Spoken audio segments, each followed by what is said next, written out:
Et si un seul pont pouvait faire vaciller tout un continent? Imaginez un instant, une structure de béton et d'acier traversant une rivière tranquille devient le point de bascule du destin de millions de personnes. Depuis plusieurs semaines, la Russie pilonne sans relâche les ponts et les routes qui relatent Odessa à l'Ukraine, mais aussi à l'Europe dans son ensemble. Chaque frappe étant minutieusement calculée, chaque destruction vise à couper les veines vitales du pays. Ce n'est pas un hasard, mais une stratégie mûrie et mise en œuvre avec une rigueur implacable. Prenons le pont routier de Maïaki, passage essentiel vers la Moldavie et la Roumanie. Celui-ci a été pris pour cible 8 nuits d'affilée. Imaginez un pont frappé nuit après nuit, les habitants guettant le bruit sourd des explosions, la peur au ventre. Résultat, jusqu'à 60% des importations de carburant risquent d'être stoppées net. Pour les habitants, c'est un étau qui se resserre. Les issues se referment, la fuite vers le sud devient une course contre la montre, l'accès aux vivres et aux soins se raréfie jour après jour. Ce n'est pas un simple bouchon ou un souci local, c'est l'ensemble de la logistique européenne qui est à menacer. Rappelons-nous d'événements passés similaires. Lorsque l'ouragan Katrina avait balayé la Louisiane, c'est l'effondrement de quelques ponts et routes qui avait exacerbé la crise humanitaire, rendant les secours quasi impossibles et aggravant le chaos. Ici, l'histoire se répète, mais à l'échelle d'un continent. Un pont détruit, et tout le réseau de commerce, d'alimentation et de routes stratégiques vacille sous la pression russe. Moscou ne vise pas seulement l'Ukraine. Derrière chaque frappe, c'est la stabilité de tout le continent européen qui est en jeu. En d'autres temps, l'effondrement du pont de Remagen pendant la Seconde Guerre mondiale avait précipité la défaite allemande sur le front ouest, preuve que la destruction d'une seule infrastructure peut avoir des conséquences géopolitiques majeures. Si la Russie atteint son objectif, l'Ukraine sera coupée du Danube, de ses voisins, de ses alliés. L'Europe pourrait alors plonger dans une crise logistique majeure. Essence plus rare, céréales plus chères, marchés déstabilisés. Ce n'est plus un conflit lointain, mais une attaque directe contre l'équilibre de nos économies et la sécurité collective. Imaginez une hausse généralisée des prix à la pompe, des rayons de supermarchés vides à Varsovie, des files d'attente interminables pour le pain à Bucarest. Comment en est-on arrivé à ce point de rupture? Quelle est la stratégie qui place désormais l'Europe au bord du précipice? Pour comprendre, il faut remonter le fil de cette offensive invisible, mais implacable. Une offensive qui n'emploie pas seulement la force brute, mais aussi la ruse, la patience et la compréhension fine des faiblesses adverses. Plongeons dans les coulisses de cette guerre logistique, où chaque pont menacé devient une pièce maîtresse du jeu d'influence russe. Tout commence par un choix stratégique, réfléchi depuis des mois à Moscou. Pour mieux comprendre, rappelons-nous comment, en ex-Yougoslavie, le ciblage des ponts avait permis d'isoler des régions entières et d'accélérer la chute de certains bastions lors des conflits des années 90. Derrière chaque attaque de pont, c'est un plan froid qui se déploie. Depuis plusieurs jours, la Russie frappe systématiquement le pont de Maïaki et d'autres artères vitales, coupant peu à peu Odessa du reste de l'Ukraine. Ce n'est pas de l'improvisation, mais une stratégie parfaitement assumée: paralyser la logistique, isoler le pays de ses alliés et du monde extérieur. C'est la même logique qui avait poussé l'armée allemande à détruire les ponts sur la Seine pour ralentir l'avance alliée en 1944. À chaque nouvelle frappe, la tension monte d'un cran. Les routes de repli sont longues, sinueuses, parfois mortelles. Camions bloqués sur des dizaines de kilomètres, familles piégées des jours entiers, la lassitude et l'angoisse s'installent. Les routes secondaires, déjà dégradées, cèdent sous la pression et deviennent des pièges où tout s'enlise. Imaginez les convois humanitaires immobilisés à quelques kilomètres de leur destination, alors que la population attend désespérément de la nourriture et des médicaments. Les effets sont immédiats et violents. Traverser une rivière ou contourner une zone frappée coûte parfois plusieurs centaines d'euros, un luxe hors de portée pour la plupart. Les files d'attente s'étirent sur plusieurs jours et le marché noir s'organise. Franchir un simple ponton devient un privilège négocié à prix d'or. L'incertitude et la précarité gagnent la région. Des témoignages locaux évoquent des familles qui dorment dans leur voiture en attendant un passage ou qui vendent leur dernier bien pour pouvoir acheter quelques litres de carburant. Les autorités ukrainiennes peinent à suivre. Chaque itinéraire de contournement est menacé d'être frappé à son tour. La moindre tentative de réparation ou d'annonce publique attire le risque d'une nouvelle attaque, paralysant toute initiative et rendant le retour à la normale illusionnaire tant que la pression russe demeure. C'est le syndrome du piège de la reconstruction. Pour chaque pont réparé, 2 autres sont ciblés. Ce qui se joue va bien au-delà de la logistique. Ce sont des jours cruciaux perdus, des pertes économiques qui s'accumulent, mais surtout la peur de voir l'Ukraine et ses alliés européens perdre pied. L'équilibre stratégique de toute la région ne tient plus qu'à la ténacité de Kiev à restaurer coûte que coûte ses routes vitales. Souvenons-nous de Stalingrad. Ce n'était pas seulement une bataille de chars, mais aussi une lutte pour maintenir les voies d'approvisionnement ouvertes sous un feu constant. Mais la Russie ne se contente pas de détruire des infrastructures. Elle teste aussi la capacité de l'Europe à réagir. Une nouvelle course contre la montre s'engage où chaque minute compte. Le moindre retard peut signifier la perte d'une position stratégique, d'une ville clé ou d'une part de marché essentielle.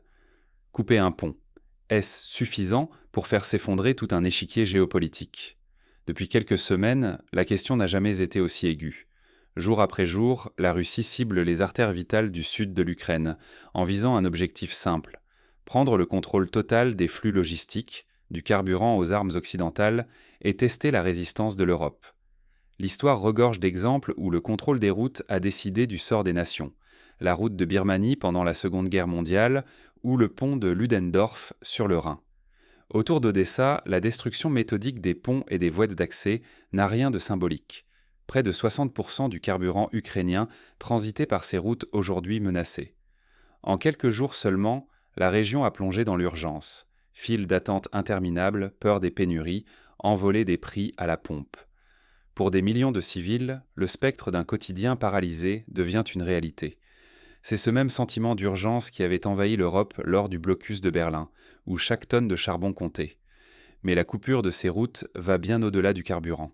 Elle ralentit aussi la livraison d'armes et de munitions venues par la Roumanie, principal point d'ancrage logistique de l'OTAN. Chaque retard, chaque journée perdue, suffit à faire vaciller une position sur le front. 3 à 4 jours d'attente, parfois plus, assez pour inverser une bataille ou forcer un retrait décisif. Les militaires connaissent combien cette réalité. Napoléon lui-même affirmait que les armées marchent sur leur estomac. Sans ravitaillement, aucune victoire n'est possible. La guerre a quitté les cartes d'état-major pour s'installer dans la vie quotidienne. Les convois militaires s'accumulent, piégés sur des routes éventrées. Les civils, eux, paient en chair leur passage sur des pistes improvisées. Aux frontières, les files d'attente se mesurent désormais en journées entières. Chaque heure pèse, chaque détour coûte cher à un pays sous pression inédite. Les habitants d'Odessa racontent qu'ils passent parfois 3 nuits à attendre à la frontière, redoutant chaque bruit de moteur dans la nuit. Face à cette offensive, les défenses aériennes ukrainiennes montrent leurs fissures. Les frappes russes combinent drones et bombes planantes, des armes redoutables, bon marché, difficiles à intercepter, mais terriblement efficaces contre les infrastructures. Les ponts détruits restent hors service. Réparer, c'est s'exposer à de nouveaux bombardements. La Russie impose ainsi un siège technologique et matériel, érodant chaque relais vital du pays. C'est la guerre moderne. La technologie rend les frappes plus précises, mais aussi plus fréquentes et moins coûteuses. Le risque est immense. Si les flux logistiques s'effondrent, les lignes de défense tomberont et les pertes humaines s'alourdiront. L'épuisement des stocks, la paralysie des transports et la pénurie de carburant pourraient accélérer l'effondrement des positions ukrainiennes. Pire encore, certains États européens pourraient douter de la capacité de l'Ukraine à tenir ou revoir à la baisse leur engagement militaire. On se souvient qu'en Afghanistan, la moindre coupure de la route de ravitaillement de Kaboul avait précipité le retrait occidental. Mais cette guerre des ponts secoue déjà la stabilité de toute la région. Elle pousse l'Europe à s'interroger sur ses propres lignes rouges et sur sa capacité à réagir face à une crise qui s'étend bien au-delà du champ de bataille.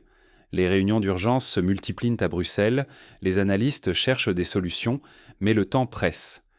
Pour comprendre ce qui se joue vraiment, il faut revenir sur la place stratégique du Danube et d'Odessa dans l'économie régionale.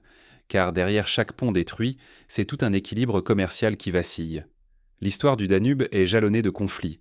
Des invasions ottomanes aux guerres mondiales, ce fleuve a toujours été convoité car il est synonyme de pouvoir et de prospérité. Si la Russie ferme le robinet logistique, un effet domino d'ampleur mondiale s'enclenche. Imaginez, le Danube, cette artère qui irrigue l'Europe centrale, totalement paralysée. Ce fleuve n'est pas qu'une frontière, il sert de colonne vertébrale au commerce régional, transportant blé, carburant et bienvenue d'Ukraine et d'ailleurs. Les péniches s'arrêtent, les entrepôts se vident, les usines ralentissent, tout ferme. Un tel blocage bouleverserait l'économie européenne. Les coûts de transport grimperaient en flèche tandis que les chaînes d'approvisionnement, déjà fragiles, se rompraient une à une. Grands groupes comme petites entreprises seraient étranglés, incapables de livrer à temps ou d'absorber la hausse des prix. Dans les années 70, la crise pétrolière avait montré à quel point l'économie européenne était sensible à la moindre perturbation logistique. Mais l'enjeu va bien au-delà de l'Europe. Si le blé ukrainien n'arrive plus sur les marchés mondiaux, la sécurité alimentaire globale vacille. De nombreux pays d'Afrique et du Moyen-Orient dépendent de ces cargaisons pour nourrir leur population. Une rupture prolongée allumerait la mèche, flambée des prix, pénurie, voire émeute de la faim à l'autre bout du monde.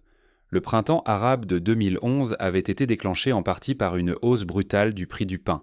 La leçon est encore dans toutes les mémoires. Pendant que l'économie souffre, le front politique se fissure. L'Occident, confronté à une guerre d'usure où la Russie frappe à moindre coût, risque l'épuisement. Les opinions publiques, lassées d'une aide qui semble vaine, s'impatientent. Chaque attaque russe, chaque pont détruit, grignote la crédibilité des alliances et la solidité des gouvernements européens. En 2015, la crise migratoire avait déjà révélé la fragilité de la solidarité européenne. Aujourd'hui, le test est encore plus rude. L'Europe joue très gros, stabilité économique, cohésion politique et image de fermeté face à une Russie patiente et méthodique. Moscou avance ses pions, lentement mais sûrement, exploitant chaque faille logistique pour faire plier ses adversaires sans jamais s'essouffler.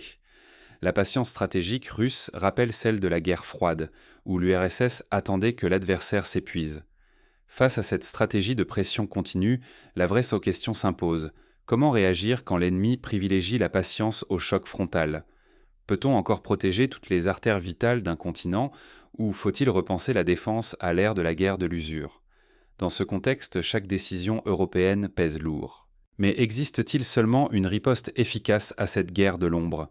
Faut-il multiplier les routes alternatives, développer des infrastructures souterraines, renforcer les défenses anti-drones ou accepter un certain niveau de risque permanent ? Et si désormais la véritable puissance ne résidait plus dans la force de frappe, mais dans le contrôle du passage ? La guerre en Ukraine dévoile un bouleversement discret mais fondamental. Le cœur du conflit s'est déplacé vers les routes, les ports, les ponts, ces veines logistiques que l'on croyait inviolables. C'est la leçon qu'avaient apprise les Romains, dont la puissance reposait autant sur leurs routes que sur leurs légions. La Russie ne cherche plus la victoire par héroïsme frontal, mais par la patience et l'étranglement. Ces frappes, souvent menées par des drones peu coûteux et des bombes classiques, ciblent méthodiquement les réseaux vitaux. Chaque coup porté à l'infrastructure pèse plus lourd qu'une salve de 1000 roquettes. La désorganisation, la lenteur, la pénurie deviennent des armes aussi redoutables que les chars. On retrouve ici l'esprit de la guerre d'attrition, cher à Erich von Falkenhayn pendant la Première Guerre mondiale. Moscou a choisi la simplicité et la répétition, là où l'Occident misait sur la sophistication technologique. La masse, l'endurance, la capacité à user l'adversaire prime sur la prouesse technique. Graduellement, la logistique ukrainienne s'étiole, l'approvisionnement se raréfie, la pression économique s'intensifie. Le secret de cette stratégie, une guerre d'usure où le temps devient l'allié le plus sûr. C'est la même méthode que Napoléon avait utilisée en Russie. Ne pas livrer bataille, mais user l'ennemi jusqu'à l'effondrement. Côté ukrainien et occidental, la surprise est totale. Même les infrastructures récentes se révèlent impossibles à protéger intégralement. Quelques ponts détruits suffisent à stopper les convois, à fragiliser l'économie, à révéler la vulnérabilité profonde des chaînes d'approvisionnement. L'illusion d'invincibilité logistique s'effondre. L'Ukraine et ses alliés affrontent leurs propres failles. Le plan Schlieffen de la Première Guerre mondiale avait déjà démontré que la logistique pouvait tout faire basculer. Face à cette érosion, une question brûle. Combien de temps investir dans une guerre où la victoire semble chaque jour plus lointaine ? Les ressources s'amenuisent, la lassitude publique s'installe, les marges de manœuvre se réduisent. Ce n'est plus seulement une question militaire. L'enjeu touche désormais la crédibilité politique, la stabilité économique et sociale de toute l'Europe. La séquence révèle que dominer la guerre, aujourd'hui, c'est dominer les flux. Carburant, céréales, armes, êtres humains. Celui qui coupe les routes détient la clé du conflit, bien plus sûrement que celui qui possède les plus puissants canons. La logistique n'est plus un simple soutien, elle est devenue le véritable champ de bataille. C'est ce qu'avait compris l'armée américaine lors de la guerre du Golfe, où la supériorité logistique avait permis une victoire éclair. L'inaction ou la répétition du statu quo pourrait entraîner l'Occident vers un effondrement stratégique et économique. Si rien ne change, la paralysie logistique peut tout emporter. Marché, sécurité alimentaire, cohésion politique.